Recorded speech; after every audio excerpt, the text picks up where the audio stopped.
what you need to know as a first-time investor. This is part 2 of a series of however many it takes to explain it. Part 1, we explained what the stock market was. As a first-time investor, you're choosing an investment vehicle, which may be a stock, and a stock means that you're a part owner of a company, which means you're invested in the success of the company. That is why it is called investing, and you are an investor. You're going to put your money to work and get your money a job. We say get your money a job because you're going to choose a company for your money to work at, or multiple companies. Hold on to that thought. We need to figure out how risky of a job are you willing to take, which means we need to know your risk tolerance, because when you are investing, you're stepping on a roller coaster. You may start here or you may start here, because the S&P 500 literally goes up and down, and it averages, you might have seen this stat, a 10% return year over year, but it could be up 30% one year, it could be down 20%. So you're in for the ride. There are tools, I have a point. Before your money's employed, there are some prerequisites. First of all, we can't have any credit card debt.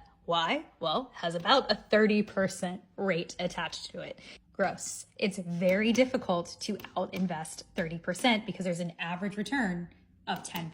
Second, time in the market is more important because of this roller coaster. We want to be able to smooth this out. It always goes up. There's reasons behind that, which means you need an emergency fund. It's a lower rate. It's right now about 4%. This adjusts. You do not want to touch what you have invested. The natural next step is your 401k or employment stuff, which we're not covering here. And then I need you to ask yourself, what am I saving for?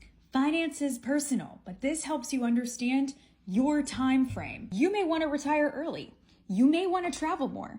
You may have an event that you're planning for, or you want to save for a house. You might want to get divorced. You might want to get married.